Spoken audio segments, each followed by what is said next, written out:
North American children know about Hiroshima. They are taught about the dangers of nuclear war. Sometimes they learn the details of the damage that was done.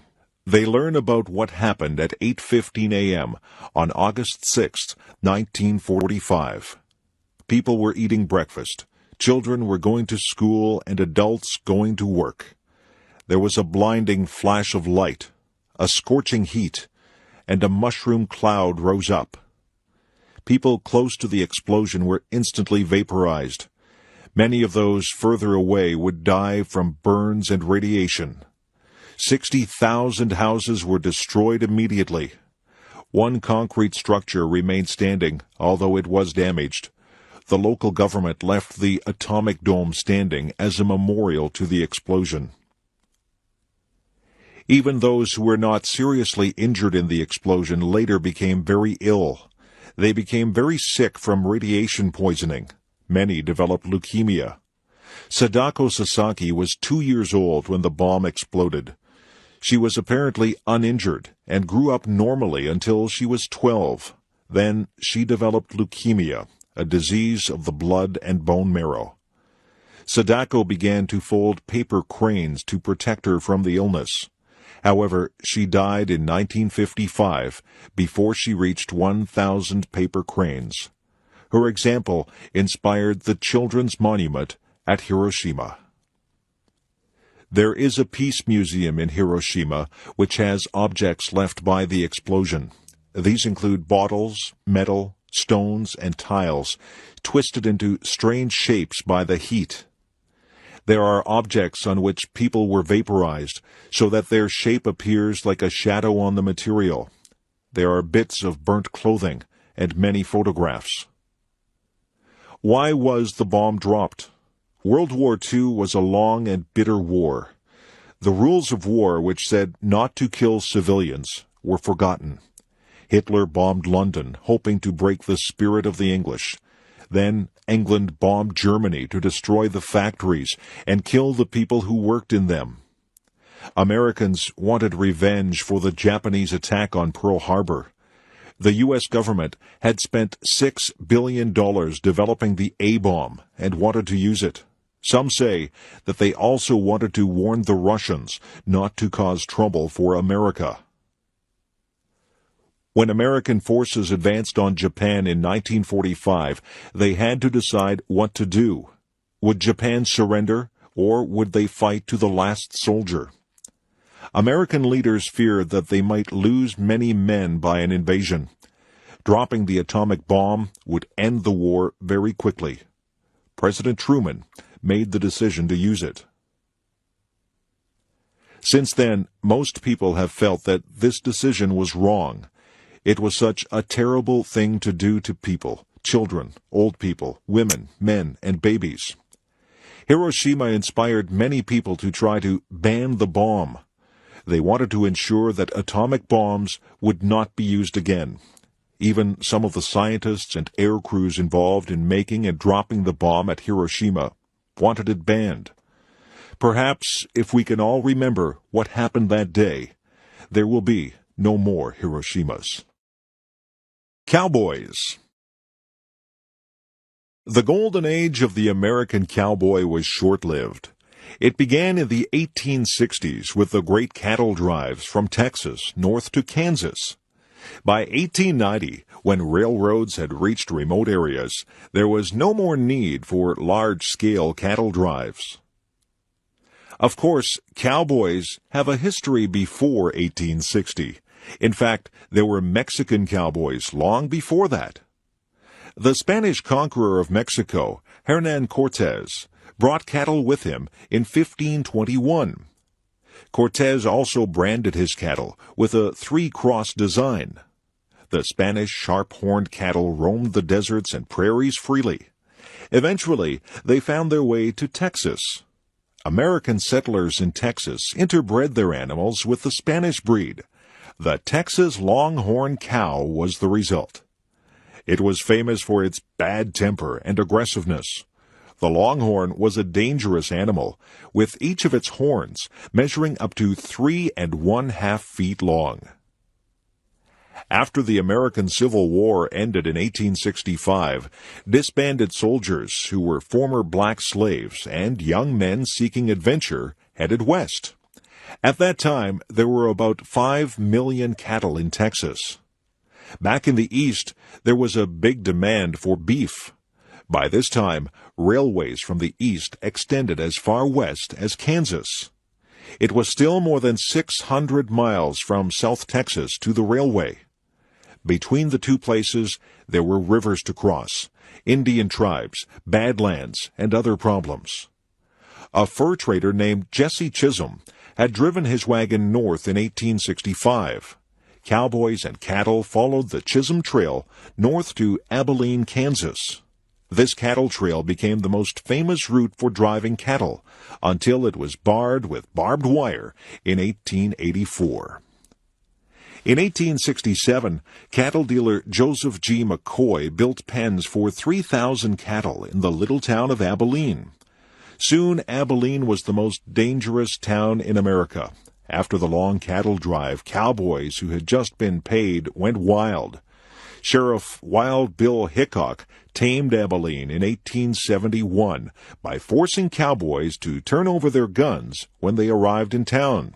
Other towns replaced Abilene as the wildest town in the West: Newton, Wichita, Ellsworth, and Dodge City. In Kansas, a herd of 3,000 Texas Longhorns might sell for $100,000, making the rancher rich. The cowboys might get $200 in wages, which often disappeared on drink, women, and gambling. Getting cattle to Kansas was far from easy. One of the biggest difficulties was getting the herd across rivers, especially when the river was high. There were no bridges. In 1871, 350 cowboys driving 60,000 cattle waited 2 weeks for the water level in the Red River to go down. Food for men and animals was also difficult to find at times. An early cattleman developed the chuck wagon, which were both a supply wagon and a portable kitchen. In the 1870s, there were probably 40,000 cowboys in the West. After the prairies were fenced in, there was less work. Large ranches still employ cowboys to round up the cattle for branding or for sale. Even today, about 20,000 cowboys still work in North America. Handel's Messiah. George Frederick Handel was a native of Germany and spoke with a German accent all his life. Most of that life, however, was spent in London, England. As a young musician, Handel's sponsor was the Elector of Hanover. Later on, when the Elector became King George I of England, he continued to sponsor Handel. The young Handel went to Italy to study opera. Opera had become a very fashionable entertainment for the upper classes. Handel traveled to England in 1711 and made an immediate success with his operas. Queen Anne granted him a royal pension for life in 1713. Because of this initial success, Handel tried to start a permanent opera company in London, but this failed, and Handel lost money. Since operas used full stage settings with costumes, scenery, and props, they were expensive to produce. Handel decided to produce oratorios in which the parts were simply sung without actions. On August 22, 1741, Handel began to work on his oratorio, The Messiah. The text was made up of passages from the Bible relating to the birth, life, and death of Jesus. Handel worked on it feverishly, missing meals and going without sleep. He finished it 24 days later. When he was asked how he felt on completing it, Handel said, "I thought I saw all heaven before me, and the great God himself." In the fall of 1741, Handel received an invitation from the Lord Lieutenant of Ireland to present operas and concerts there. Handel traveled from London to Dublin with his entire luggage and many of his singers. However, in order to rehearse on the way, he had to hire local people to fill in. Once, the composer soundly criticized one local singer who failed to meet his standards.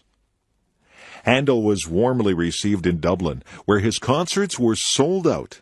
Even his rehearsals were considered newsworthy by the local papers. The Messiah was first publicly performed on April 13th, 1742. 700 people squeezed into a 600-seat theater to hear it.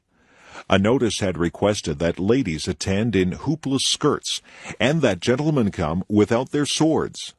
A Dublin paper reported, "Words are wanting to express the exquisite delight it afforded to the admiring crowded audience." All proceeds were donated to charity, as the church choirs had refused to participate except on those conditions. Handel returned to London in August 1742 and prepared the oratorio for the London stage. The Messiah made its London debut on March 23, 1743, with King George II in the audience. It was during the Hallelujah Chorus that the king jumped to his feet and so initiated a tradition that has lasted ever since. With such oratories, Handel was able to re-establish his popularity and restore his finances in London. The Messiah continued to be performed. After conducting it on April 6, 1759, the old composer collapsed and had to be carried home. He died 8 days later. The Messiah remains Handel's most popular work, combining wonderful music with inspiring religious sentiments. The biblical text speaks of hope and salvation, and the music allows the text to soar into angelic songs. Louisa May Alcott. New England in the early and middle years of the 19th century had a flourishing culture. People were passionately interested in ideas and education. Most New Englanders were strongly opposed to slavery. They were also concerned about other social issues. New ideas resulted in new kinds of writing. These ideas included the importance of doing what seemed right for them, no matter how different it was from what other people thought. People also believed that nature gave them guidance in our lives, and that it was important to live close to nature. These and other ideas were expressed through teaching and writing. Bronson Alcott was one of those who looked at the world in a new way. He looked for work as a teacher so that he could pass on his ideas to others. However, very few parents wanted Mr. Alcott to teach their children, and very few people were interested in hearing his speeches or reading his books. As a result, the Alcott family was very poor. Fortunately for Bronson, he married a very capable and energetic woman. Mrs. Abigail Alcott helped to earn money to support the family and did most of the work involved in looking after the 4 Alcott girls. The oldest daughter, Anna, was quiet and serious. She rarely got into trouble and was a good helper at home. The second daughter was Louisa May Alcott, who became a writer. She was adventurous and cared very little for rules. She was always saying and doing things that got her into trouble. The third daughter, Elizabeth, was very kind and good-natured. All the others loved her. As a young woman, Elizabeth had a severe case of scarlet fever and never fully recovered. She died at age 23. The youngest sister, May, was talented, but she was rather spoiled. Because there was never enough money, the Alcott girls felt pressure to work at an early age, but this did not stop them from having fun. Louisa wrote little plays that she and her sisters performed at home. They all enjoyed the woods and ponds around Concord, Massachusetts, where they lived most of these years. When they moved back to Boston in 1848, Anna took a job looking after other people's children, and Louisa looked after the house. Meanwhile, their mother worked outside the home. While working on laundry or sewing, Louisa was thinking up stories. At night she would write them down. When she was 18, she began selling poems and stories to magazines. Within 10 years, Louisa was earning a substantial income from writing. One day, her publisher suggested that she write a story for girls. At first, Louisa didn't like the suggestion, but when she started to write, the ideas came rapidly. Her book was based on her own family and her own childhood. Little Women was published in 1868 and was an immediate success. The March family was very much like the Alcotts. Mrs. Alcott resembles Marmee. Meg is like Anna, and Jo is like Louisa herself. Beth is based on Elizabeth, and Amy on May Alcott. Many of the situations in the book happened to the Alcott family. Nonetheless, many characters and incidents were invented. Little Women and its sequel opened up a new kind of writing for children. While these books did have a moral, they were more lively and interesting than earlier children's writing. Little Women inspired many writers later to write more realistic accounts of childhood. Newspapers. All the great cities in the world now have newspapers. But newspapers, as we know them today, are not that old. The very first newspapers began long after the invention of printing. They started in Europe in the 1600s and were usually only a couple of pages long. For a long time, newspapers were not very common. Governments didn't want public discussion of their policies and decisions. Often, they closed down papers or taxed them heavily. The stamp tax on newspapers and pamphlets was one of the causes of the American Revolution. Newspapers began to grow in size when they discovered advertising as a source of income. Nowadays, advertising is the main revenue source for most newspapers. As newspapers became more widely circulated, they could ask for more money for their advertisements. By the late 18th century, newspapers were in common use in Europe. The 1800s and early 1900s was the golden age of newspapers. Improvements in transportation, communication, and printing processes made it easier to collect news from near and far, and to publish papers more quickly and more cheaply. The Weekly Dispatch and the Times, both of London, England, were leading newspapers through much of the 1800s. The Times was one of the first papers to include illustrations. It was the first newspaper to use a steam engine to turn the presses. When the tax on newspapers was reduced in 1836, the Times was able to increase its size considerably. In 1840, it began to use the telegraph to collect news stories. In 1855, the tax on newspapers was finally lifted. The Times made its greatest reputation during the Crimean War between Britain and Russia. British armies fighting in Russia's Crimean Peninsula were not only unsuccessful in the war, but were suffering severely from illnesses. The Times sent out the world's first war correspondent, William Howard Russell, in 1854. His reports from the battle lines had a powerful effect on the British public. A war fund was organized to help the soldiers. Russell forced the government to accept the offer of Florence Nightingale to organize nurses to travel to Crimea. A photographer, Roger Fenton, sent back photos from the war, which were published in the Times. Meanwhile, in America, a more popular approach to newspapers had developed. The newspaper had spread west with the pioneers, and nearly every little settlement had its own paper. American newspapers were cheaper and livelier than British ones. They were aimed at the average person rather than the governing class. Examples of the new style of editing and publishing were Joseph Pulitzer and William Randolph Hearst. Hearst especially employed sensational and emotional writing, which aimed at stirring up the public to action. Hearst is sometimes accused of starting the Spanish-American War of 1898 with his overheated editorials. Nonetheless, his methods were successful in raising circulation and were widely imitated. The modern newspaper contains more than hard news. In fact, news may be a fairly small part of it.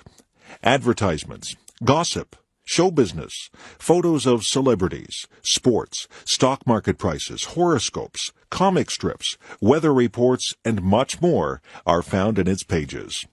The modern newspaper is a total entertainment package. A question for the future is whether electronic newspapers will replace paper newspapers. Plains Indians. The best-known picture of an American Indian is a warrior in buckskin, riding a horse, wearing a headdress of eagle feathers, and carrying a spear or bow and arrow. This is a picture of a Plains Indian, and it appears in many Hollywood westerns and on the American 5-cent piece. There were many tribes of Plains Indians, for the Northern American prairies or plains stretch from the northern forest of western Canada down to the states of Oklahoma and Texas in southern USA. It's interesting that our image of the Plains Indian is only true for the last couple hundred years.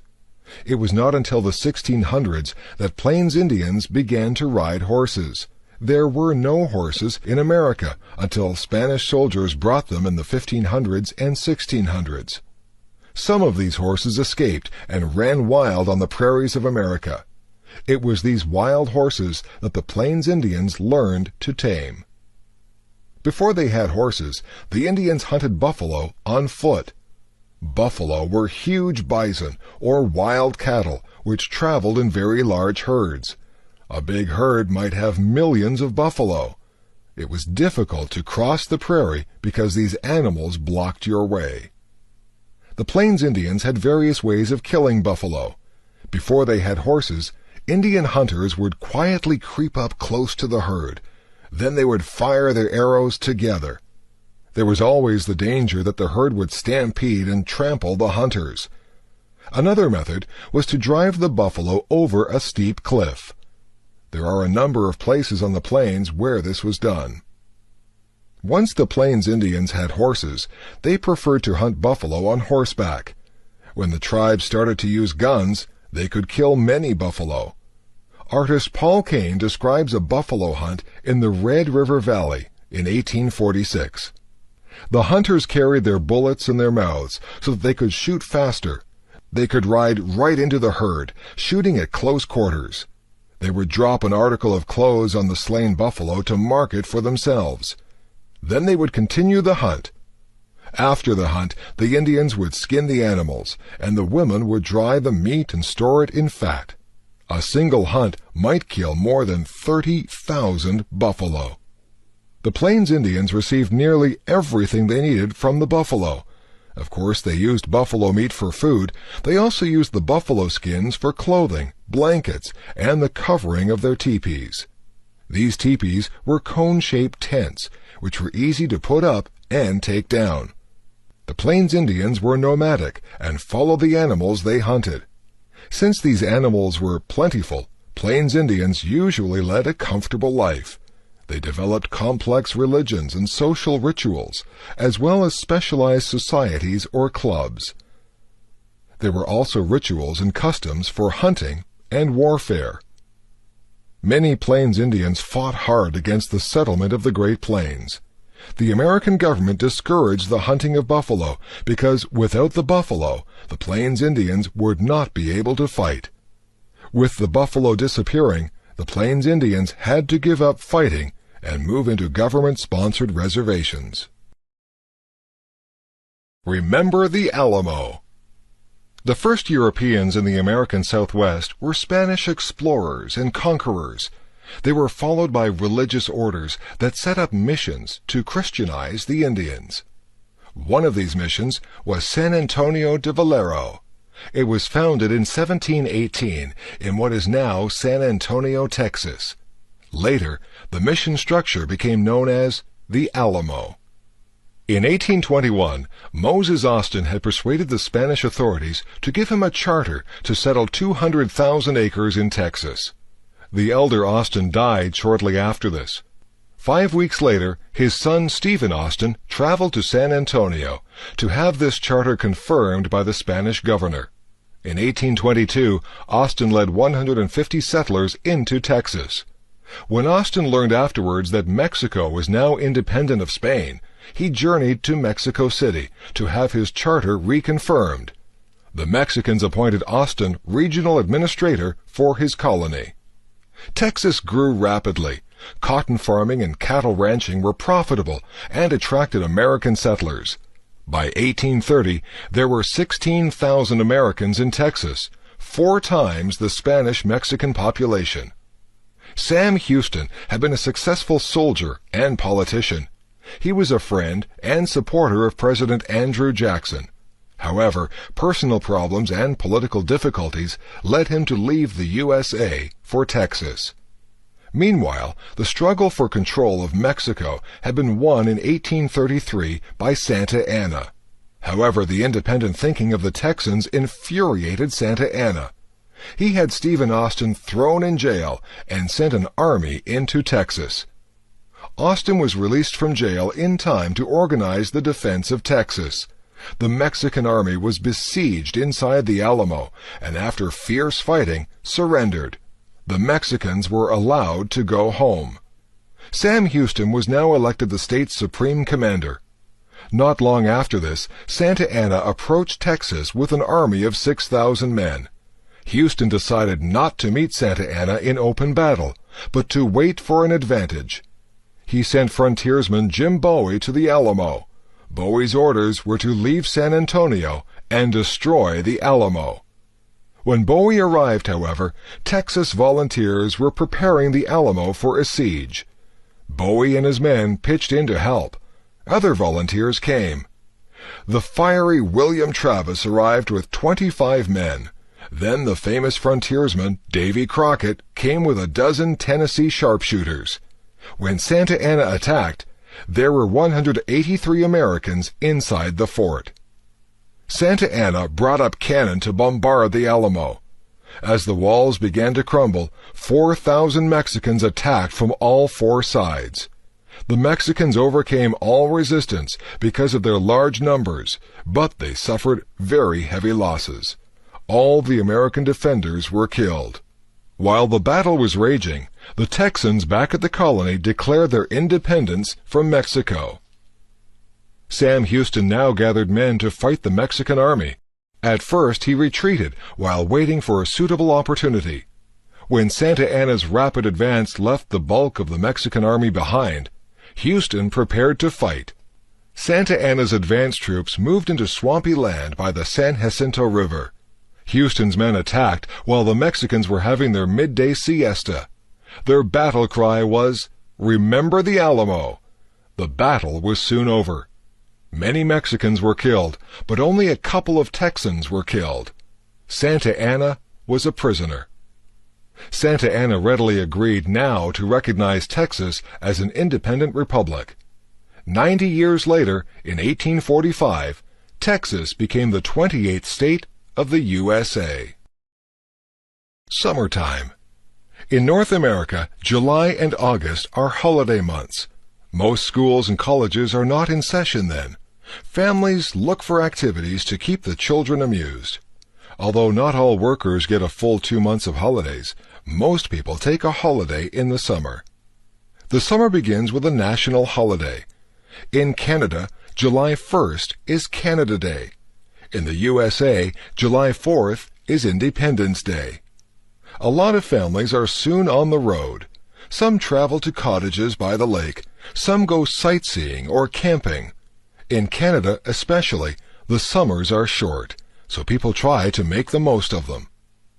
In much of Canada and parts of the northern USA are woodlands dotted with lakes. These regions of rocks, rivers, pine trees, and wild animals are not usually suitable for farming. However, they are ideal places to spend a summer holiday. They are far from the cities. The woods are quiet and peaceful. People fish, go boating or swimming, have barbecues outside, or play outdoor sports. Some people spend their whole summer at the cottage. Others go for a week or 2. City people who don't have a cottage like to go to parks and swimming pools in the city. If they are near a lake or ocean, they may go there for the day. Many museums, libraries, and art galleries have programs for children in the summer. Swimming is probably the favorite summer sport. It feels wonderful on a very hot day to jump into the cool water. Swimming is also excellent exercise. Besides swimming, baseball and football are also popular in the summer. Spending an afternoon or evening at a baseball game is a favorite summer pastime. Summer is also a favorite time to catch up on reading. Stories of adventures and love novels are favorite light reading. But summer is especially a time for traveling across the country. Some people have a camper or trailer that they can live in. Some stay in campgrounds and sleep in tents. Others stay at hotels or motels, while others rent cottages or cabins for a week or two. Most trips are by car. Many people visit national parks and other wildlife areas. Of course, trips along the ocean and the lakes are favorites. Along the Atlantic Ocean, the coasts of New England and Canada's maritime provinces are especially popular. On the Pacific coast, tourists travel from California all the way up to Alaska. Boat cruises along the shores of British Columbia and Alaska are especially popular. Of course, some people find it most relaxing just to stay at home. Others cannot afford to travel. If you have an air-conditioned house with a television, video player, CD player, and computer, then it can be very pleasant to stay at home. A lot of new movies are released at the theaters in the summer. Air-conditioned theaters with new movies and lots of pop and popcorn are favorite summer places. After 2 months of summer activities, most people are ready to go back to school and work, but they usually have lots of happy memories to take back with them. Texas. The state of Texas is famous for having the biggest and best of everything. Before Alaska became a state, Texas was the largest American state. It was also famous for its huge cattle ranches. Cotton is a major crop, but much of the wealth comes from oil and gas. People think of Texans as being wealthy because there have been lots of cattle and oil millionaires. In the late 19th century, Texas cattlemen used to drive their herds north to Kansas. There, a train to the east shipped the cows. Eventually, the railroad came to Texas, and the great cattle drive stopped. By then, many Texans owned large ranches and were quite wealthy.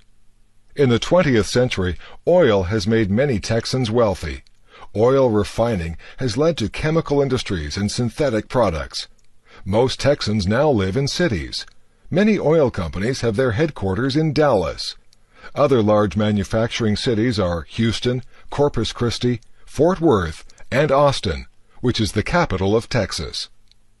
Several cities such as San Antonio and El Paso have a strong Spanish influence. This dates back to the first Spanish visitors in the 16th century. The old mission at San Antonio is famous as the Alamo, where an important battle for Texas independence was fought.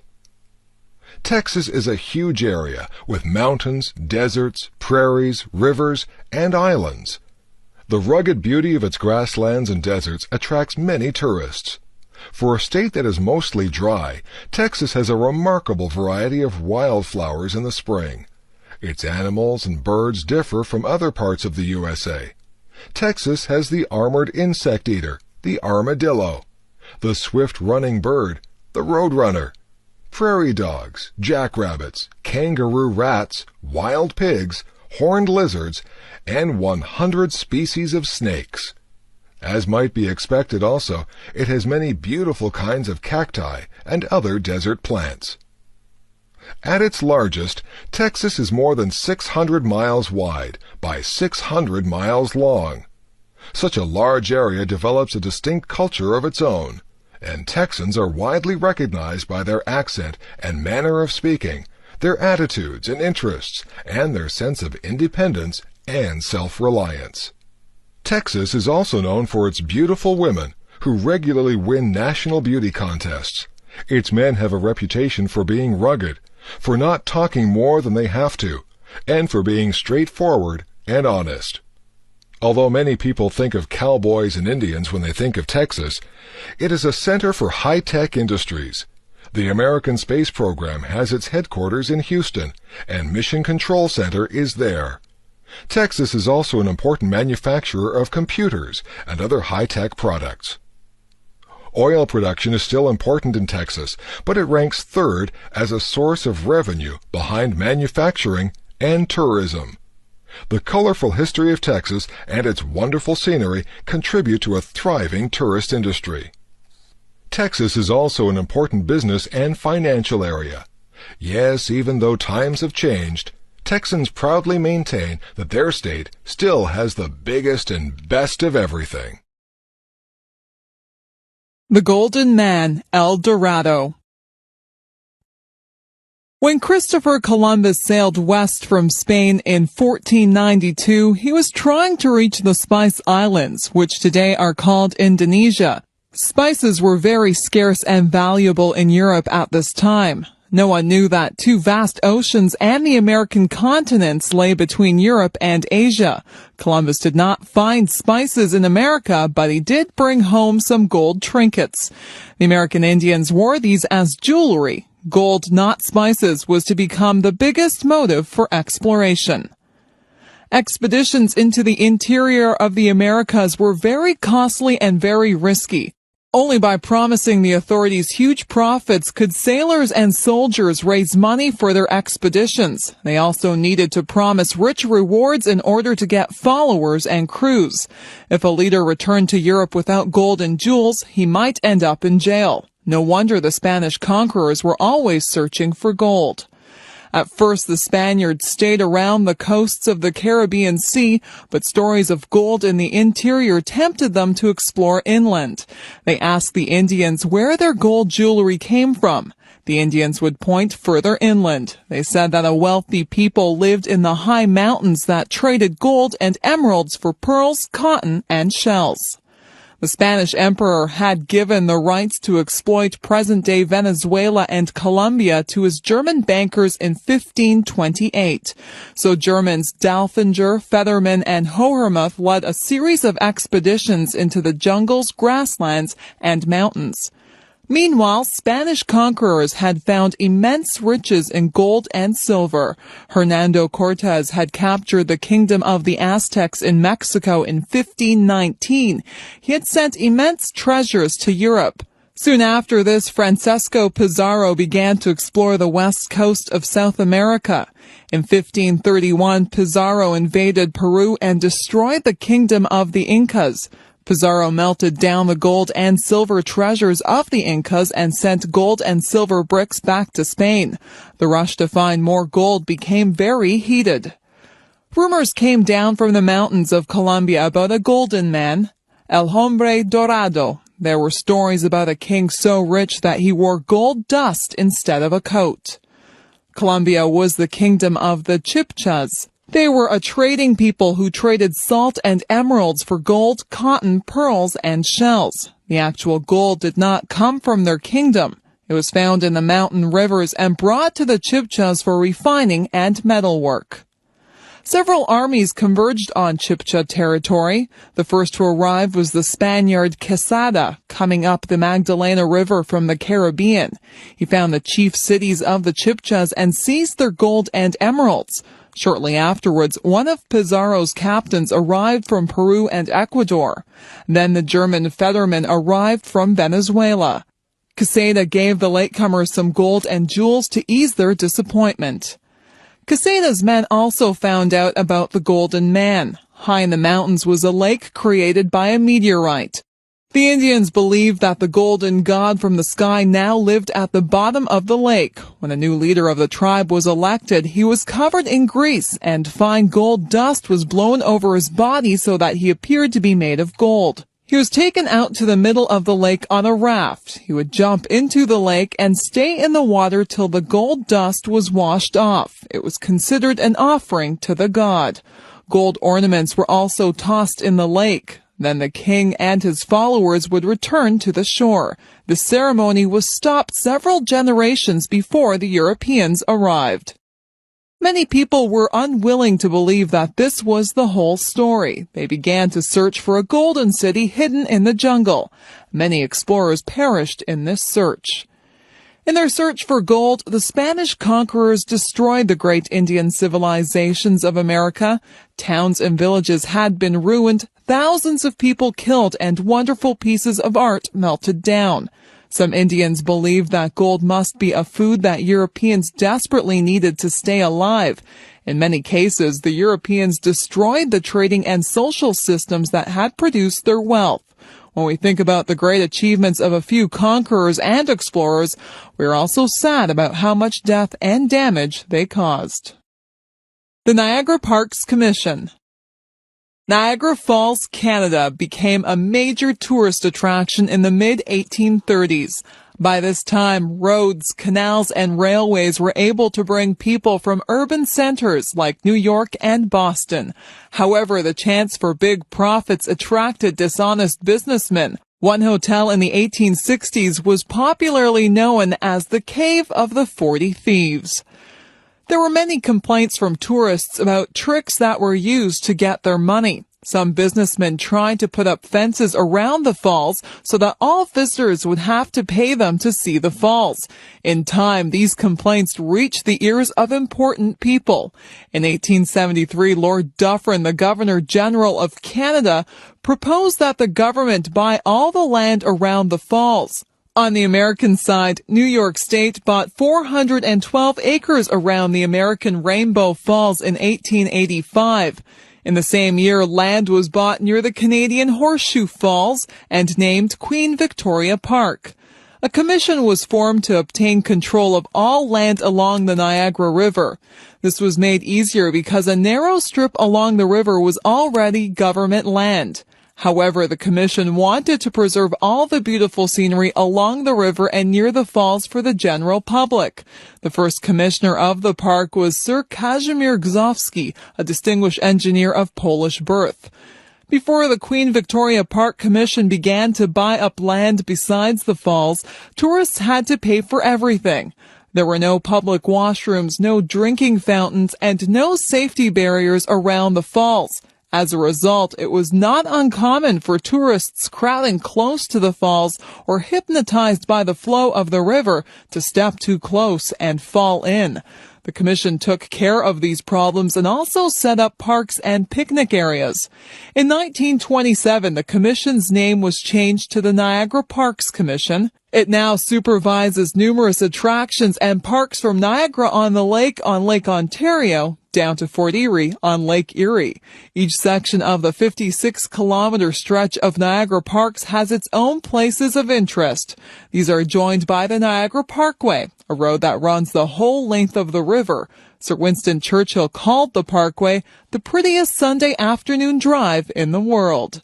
The Niagara Parks Commission operates restaurants, parks and gardens, rides, museums and historic houses, golf courses, native sites, and gift shops. Near the falls are restaurants, parks, greenhouses, the journey behind the falls, and the Maid of the Mist boat ride. North of the falls at Niagara Gorge are the Spanish Arrow car ride and the Great Gorge Adventure. The commission also operates a school of horticulture with large gardens. Queenston Heights is a park commemorating one of Canada's heroes, General Isaac Brock. In nearby Queenston are historic houses connected with two other important Canadians, Laura Secord and William Lyon Mackenzie. The commission also operates two historic forts dating from the War of 1812, Fort George and Old Fort Erie. The Niagara Parks Commission has played a major role in making Niagara Falls and the Niagara River one of the leading tourist areas in the world. The commission shows how governments can work to make visits to natural wonders like Niagara Falls a good experience for the general public.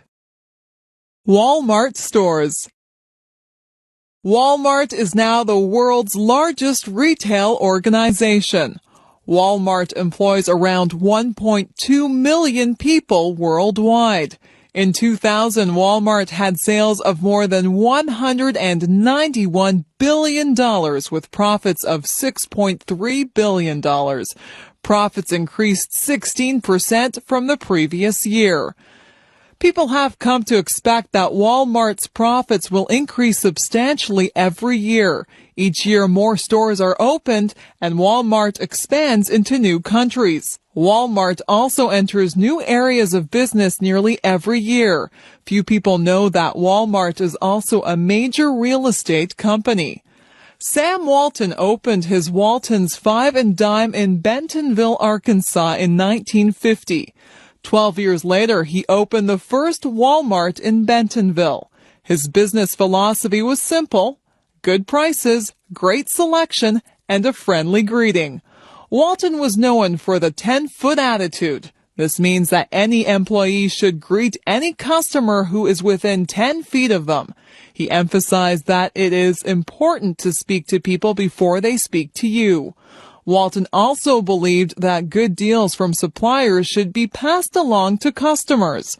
The combination of low prices and friendly service is basic to Walmart's success. That one store in Bentonville has become 4,203 stores in the USA, plus another 1,000 outside the United States. Walton died in 1992, but his business philosophy continues to be preached at Walmart's. Each store has greeters who meet the customers at the door and deal with any special needs they have. Having greeters gives the effect of having more service clerks than Walmart really has. Compared to some other department stores, Walmart has relatively fewer employees. Walmart also has the Walmart Foundation, which sponsors numerous good causes. Among their programs are high school scholarships, fundraising for local hospitals and sick children, environmental concerns, and community matching grant outreach. So, what's not to like about Walmart? The main complaint is that their business style is extremely aggressive. Walmart's attitudes towards manufacturers and suppliers are, "You do it our way, or we won't do business with you." This puts Walmart at an advantage over smaller retailers who don't have the same retailing power. Walmart has been known to demand that its suppliers provide products at discount for Walmart store openings, levy fines for shipment errors, tell manufacturers what products, styles, and colors to make, etc. Walmart expects product delivery in 2 days and expects manufacturers to cooperate with its promotional and retailing strategies. In effect, any company that works with Walmart becomes one of their employees. Any company which so dominates one area of the market will have a lot of power. So far, Walmart has been successful in getting what it wants and providing customers with what they want. Student newspapers. In North America, most colleges and universities, as well as many high schools, have a student newspaper. These newspapers focus on happenings at the school. They inform the student population about activities on campus and often include world news which is relevant to student interests. In addition, there are opinion pieces by the student editors, which reflect their views on the school and the world. Sometimes these editorials oppose the way that the school is being run. Occasionally, school officials will try to shut down or censor student papers if they find their writing embarrassing or offensive. But usually these disagreements are resolved by discussion. At some colleges, the student newspaper is connected to a professional program in journalism. But most of the time, the idea behind the paper is to get students to research the facts, debate the issues, and learn how to get their opinions expressed. If these students go on to become professional journalists, that is fine, but is not really expected. You might wonder whether enough things happen at a college to fill out a weekly paper. Yes, indeed. Schools and universities reflect the real world. There are often problems with the budget and cuts to programs. New buildings go up or are torn down. Policies change, tuition goes up, classrooms become crowded, and personnel come and go. University morale and funding often reflect government policies and social attitudes.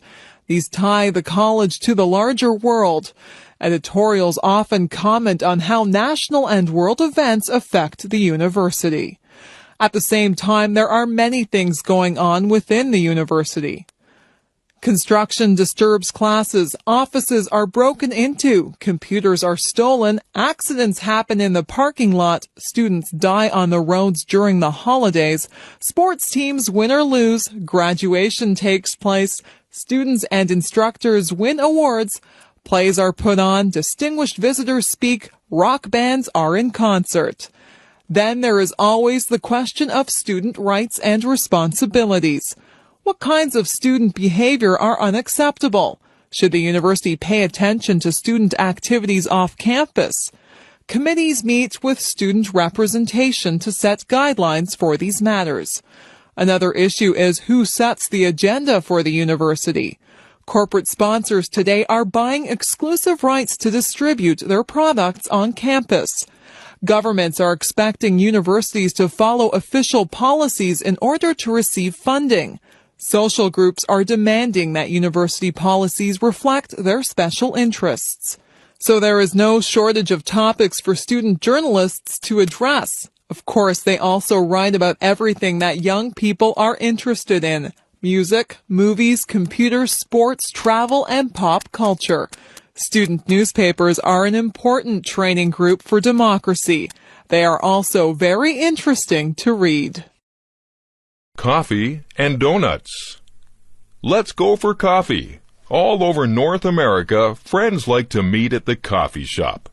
Here, people sit and talk about the day's business, news and sports, personal concerns, shop talk, or simply gossip.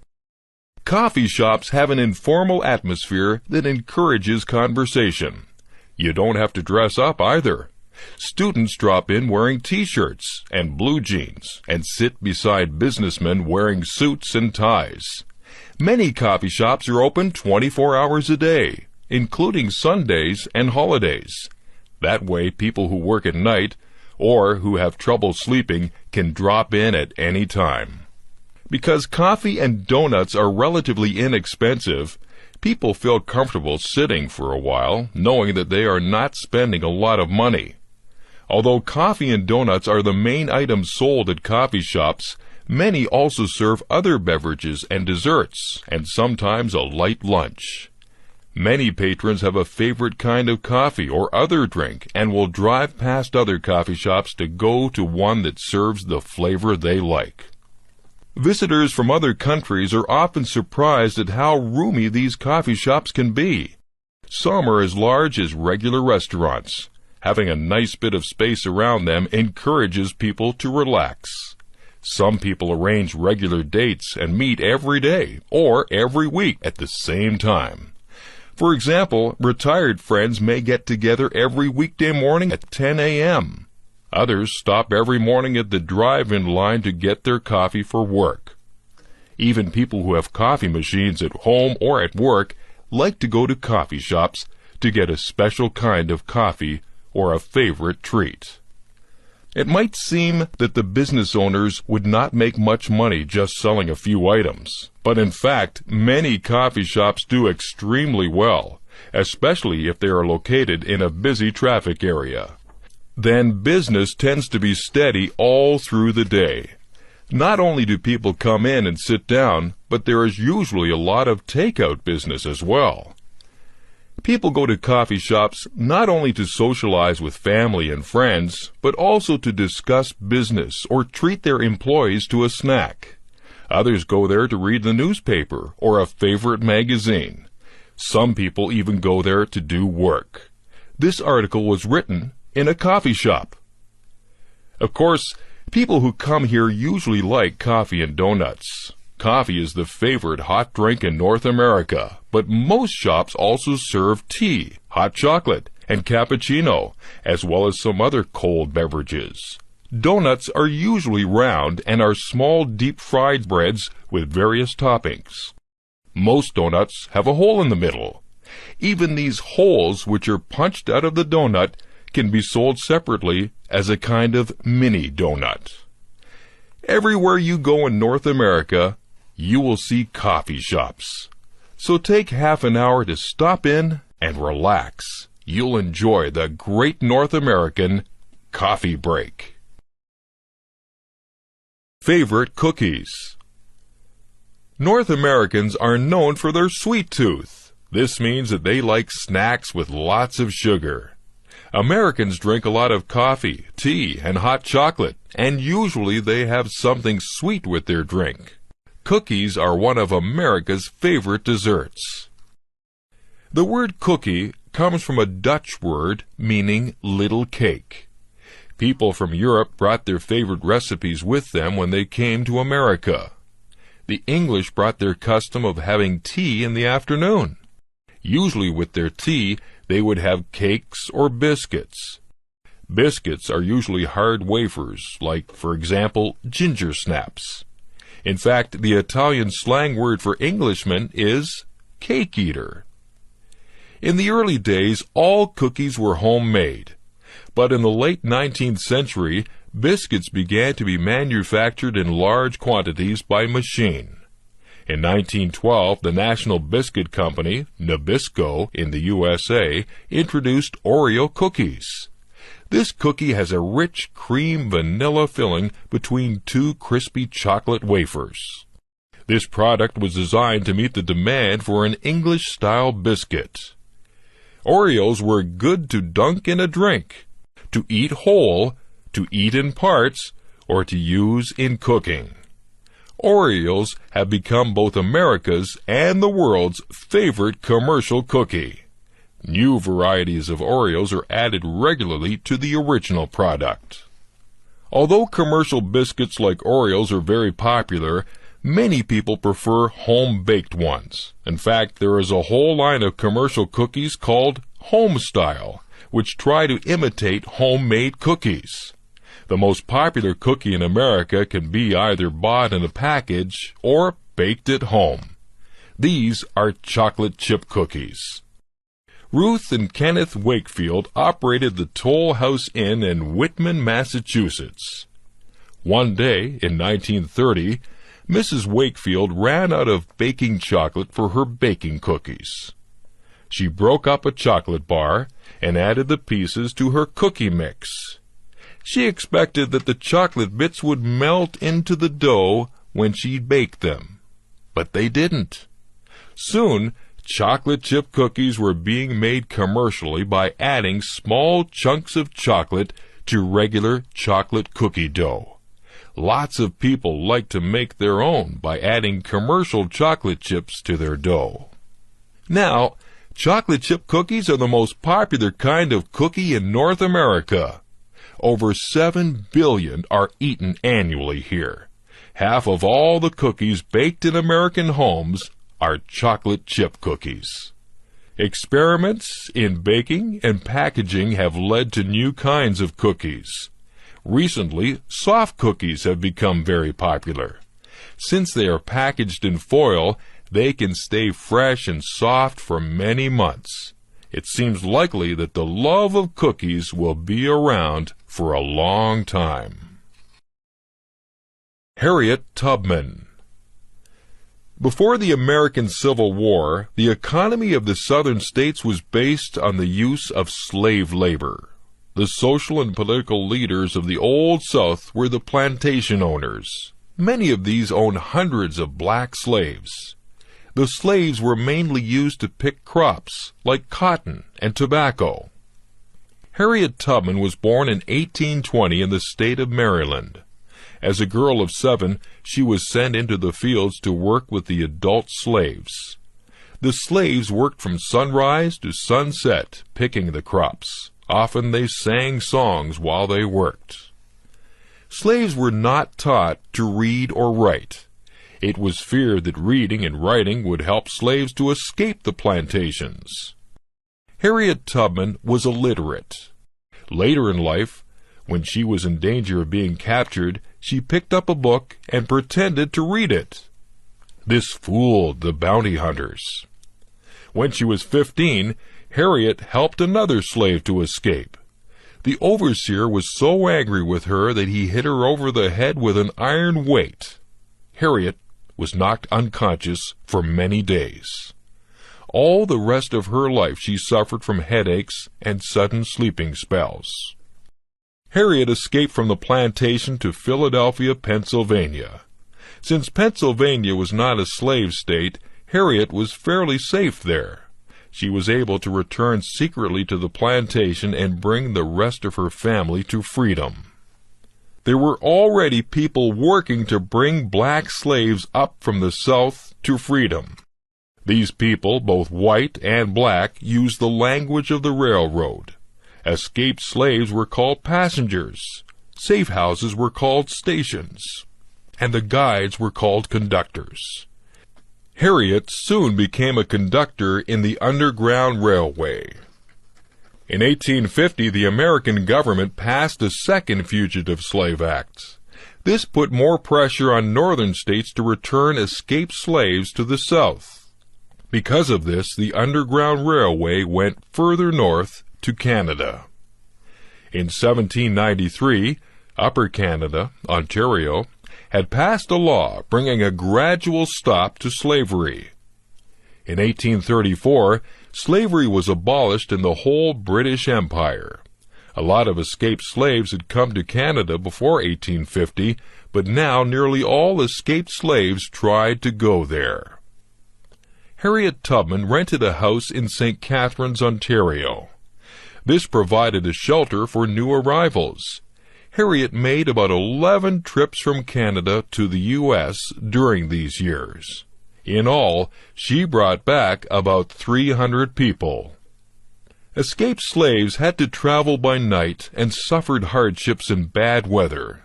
They had to hide during the day wherever they could. Harriet did not allow any passengers to turn back. That might endanger the whole Underground Railway. When the slave owners heard about Harriet, they offered a reward for her capture, but no one caught her or turned her in. When the Civil War broke out in 1861, she acted as a spy for the northern states. After the war, she married a black American soldier, Nelson Davis.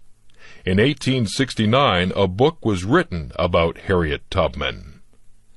Black slaves knew Harriet as Moses. The Bible tells the story of how Moses led the people of Israel out of slavery in Egypt.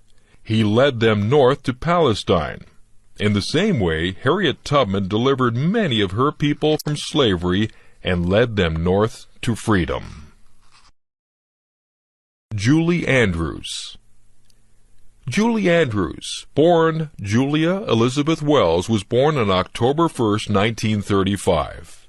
She lived in a small town called Walton-on-the-Thames in England, which is south of London.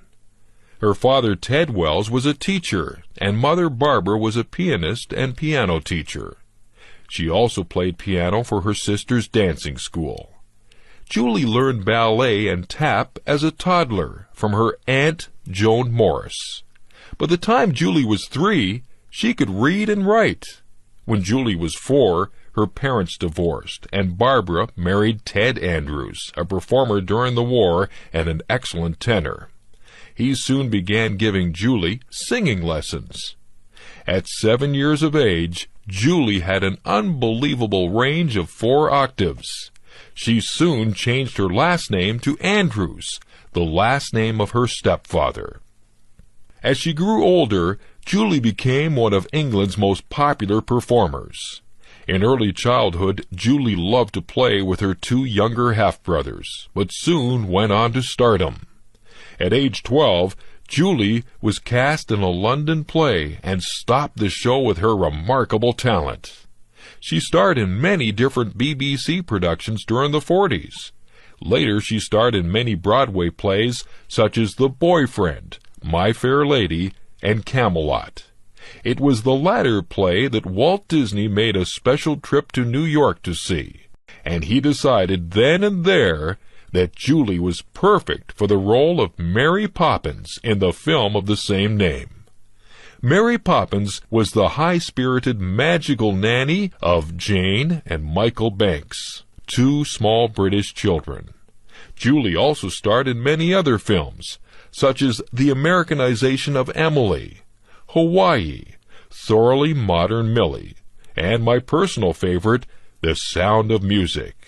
In this production, she plays Maria, the lively governess of Austrian naval captain George von Trapp's 7 children, Liesel, Frederick, Louisa, Kurt, Brigitta, Marta, and Gretel.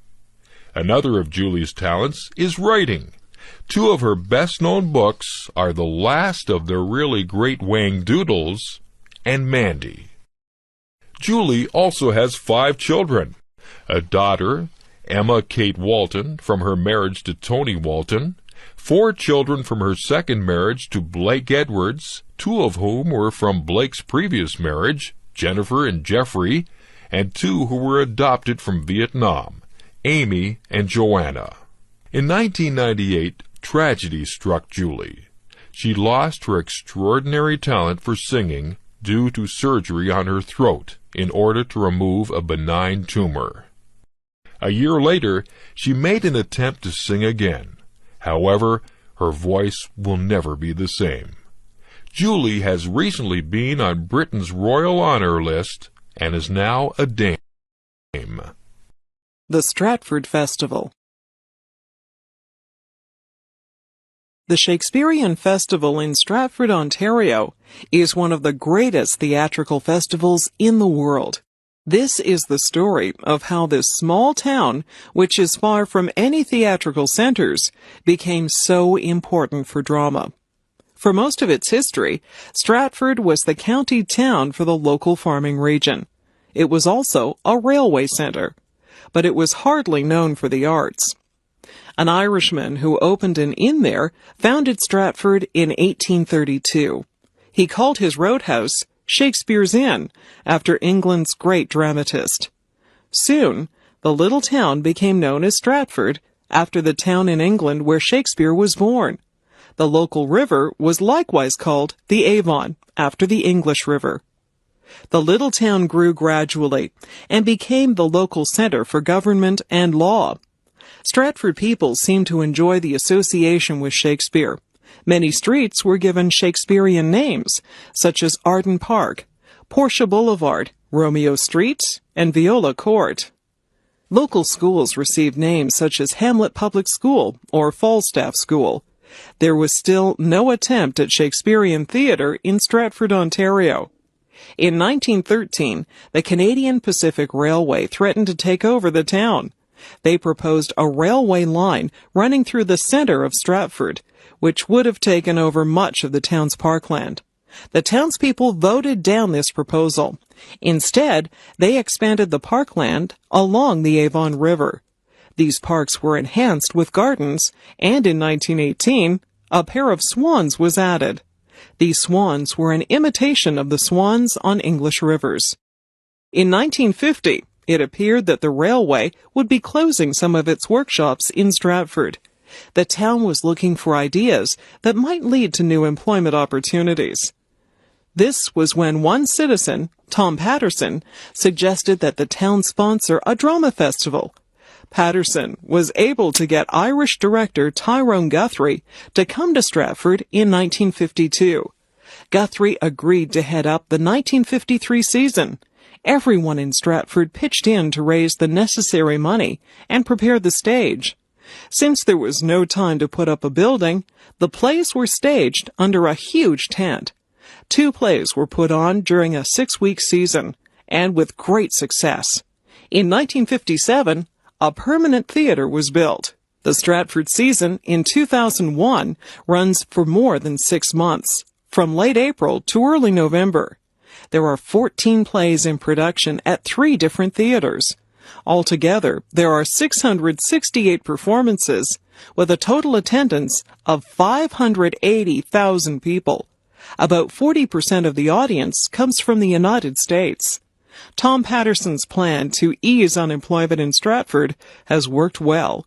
The festival has helped to create nearly 6,000 jobs and generate wages and salaries of $110 million annually. In total, the festival brings about $170 million of revenue into the Stratford area. Of course, to the audiences who come back every year, the main attraction is seeing some of the best Shakespearean theatre in the world.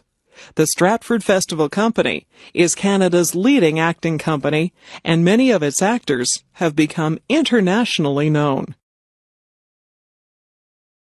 The war that both sides won. Today, the 3,000-mile boundary between Canada and the United States is known as the longest undefended boundary in the world. But for 3 years in a row, 1812, 1813, and 1814, U.S. armies invaded Canada. When both sides failed to win a clear victory, and the costs of the war kept growing, the two countries decided that peace was the best policy. On June 18, 1812, the United States declared war on Great Britain. The United States had proclaimed their independence from Britain in 1776, 36 years earlier. There were still bad feelings between the two countries. Great Britain was not treating the United States as an equal independent country. British ships were stopping American ships from trading with Europe. British sailors went aboard American ships looking for deserters from the British Navy. If an American sailor could not prove that he was an American, he was taken to work for the British. At the same time, the population of the United States was expanding. Americans wanted to move west into lands held by various American Indian tribes. Some Americans felt that Britain was encouraging the Indians to fight them and was supplying guns to the Indians. In 1812, Canada was made up of a small number of British colonies just north of the American border. Americans felt it would be easy to take over Canada, then Canadian land would provide homes for their growing population. Since Americans outnumbered Canadians 10-1, the U.S. government thought that no one in Canada would dare oppose them. Moreover, Britain was fighting a terrible war in Europe against Napoleon, the Emperor of France, and could not spare any troops to help defend Canada. But in 1812, Canada had one advantage over the USA: good leadership. British General Isaac Brock had served in Canada for 10 years. He knew how to inspire both his own soldiers and the ordinary people of Canada to fight for their country. He was a bold and energetic leader who moved quickly to attack American positions before they could attack him. Brock found a valuable ally in the American Indian chief Tecumseh. Tecumseh had been trying to unite the scattered groups of Indians to fight together against American expansion. He convinced the Indians that their best chance for success was to join the British and Canadians against the Americans. Although both Brock and Tecumseh were killed in battles, their example continued to inspire the defenders of Canada to fight against the American invasions. Before the end of 1814, all American forces had been driven out of Canada. By 1814, Britain had defeated the French Emperor Napoleon. Now it was the turn of the United States to be invaded. A large British force attacked the heart of the United States and burned the government buildings at Washington. Another British force attacked the USA near the mouth of the Mississippi River, but it was defeated at the Battle of New Orleans.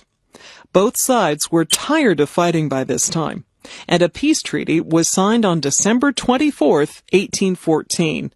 This agreement restored everything to the way it had been when the war began. Although this really meant that no one had won the war, both sides claimed victory. The Americans felt that they had gained full recognition of their independence. Britain would no longer board their ships or encourage the Indians to fight them. Canadians felt that they had shown Americans that they wanted to develop their own country in their own way, separate from the United States. But the biggest result of the war was the decision by both countries never to fight each other again.